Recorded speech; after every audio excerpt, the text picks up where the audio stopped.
आपल्याबरोबर माळशिरस गावातील ग्रामस्थ मतदार राजा आहेत. आगामी स्थानिक स्वराज्य संस्था, जिल्हा परिषद आणि पंचायत समितीच्या निवडणुका येत्या 7 तारखेला होत आहेत. संपूर्ण महाराष्ट्रामध्ये ही लढाई चालू असताना एक बेलसर माळशिरस हाय व्होल्टेज लढाई या ठिकाणी होते. कारण 5 उमेदवार जवळपास जिल्हा परिषदसाठी आहेत आणि 6 उमेदवार पंचायत समिती करण्यासाठी आहेत. बघूया आपण का नागरिकांशी बोलतो. काका नमस्कार. नमस्कार. काय होईल, काय वाटतं तुम्हाला? सर्वच उमेदवारांमध्ये जोरदार फाईट चालू आहे. हा, पण तरी मी तुम्हाला तुमच्या मनामध्ये काय वाटतं की तुमच्या गावचा विकास हाच महत्वाचा कोणी केला असं तुम्हाला वाटतं? अजून आता सर्वच सरपंच आहेत, म्हणजे सर्व भाजप आहे, धनुष्यबाण आहे, सर्वांनीच विकास केलेला आहे. विजय शिवतारेंचं काम कसं वाटतं? चांगलं आहे, चांगलं आहे.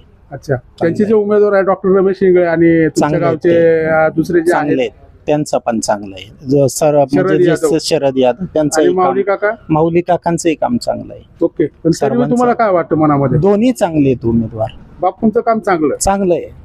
ते पाण्याची वगैरे चांगली सोय. गावामध्ये 750 एकर ऊस आहे. मी तर पहिल्यांदा माळशिरस मध्ये एवढा दुष्काळ, कारण हा पट्टा एवढा दुष्काळी की झाडांना एकेकाळी त्या दुष्काळात पानं नव्हती, एवढं त्या काळची परिस्थिती होती. पण पुढं पुरंदर उपसा सिंचन योजना आल्या आणि गावचा कायापालट झाला आणि आता व्यवस्थित पाणी आहे आणि त्याच्यामुळं पाणी व्यवस्थित येत आहे. त्याच्यामुळं काय आता चिंता नाही कशाची. अच्छा, लढाई सगळ्यांची आहे आणि फार गपचूप आहे. म्हणजे गपचूप म्हणजे सर्वच उमेदवार तगडे आहेत, सगळेच उमेदवार आपलेच आहेत. त्याच्यामुळे आपण देणारच, ज्याला पाहिजे त्याला देणारच मत आपण. धन्यवाद. चला, आपल्या बरोबर दुसरे इथं मतदार राजा आहेत. काय वाटतं तुम्हाला या ठिकाणी काय होऊ शकतं?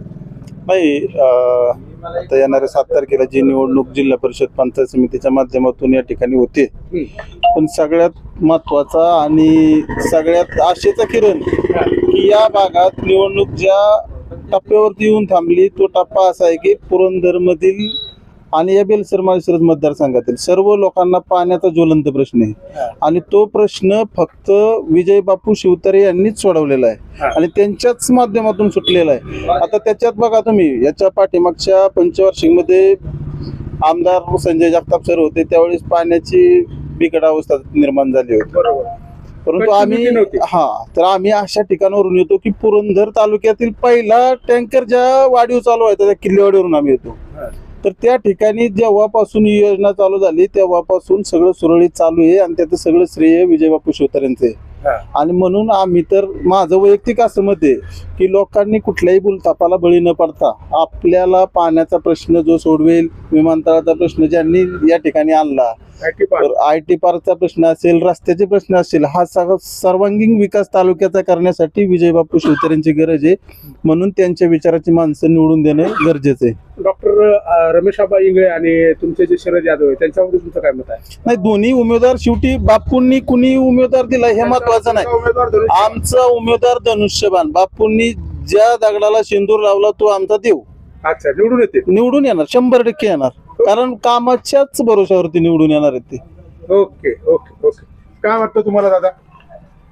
ही लढत म्हणजे अतिशय अटीतटीच झालेली आहे आता. आणि आता निवडणुकीच्या शेवटच्या टप्प्यामध्ये विकासाचं राजकारण ज्यांनी आजपर्यंत आमच्या गावचा, आमच्या भागाचा विकास केलाय असे आपले नामदार विजय बापू शिवतारे यांच्याच विचाराचे लोक प्रचंड बहुमताने निवडून येणार आहेत. तुमचे जे शरद यादव आहेत पंचायत गणाचे आणि जिल्हा परिषद रमेश डॉक्टर रमेश इंगळे यांच्या बाबतीत काय तुमच्या गावामध्ये जी काही पाठीमागील काळामध्ये देवस्थानला 4 कोटीचा निधी बापूंच्या माध्यमातून दिला, काय वाटतं तुम्हाला त्याबाबत? काय झालं, आमच्या गावामध्ये म्हणजे आमचं दैवत म्हणायचं भुलेश्वर मंदिर, इथून मागे पुरातत्व खातं आणि बाकीच्या गोष्टीमुळे त्याचा विकास रखडला गेलाय. पण जेव्हा बापूंच्या संपर्कात आमच्या गावकरी आले आणि बापू आमदार झाले तेव्हापासून मंदिरातल्या सुविधा, तेथील लाईटची व्यवस्था, पाण्याची व्यवस्था ही बापूंच्या माध्यमातून सोडवली गेली.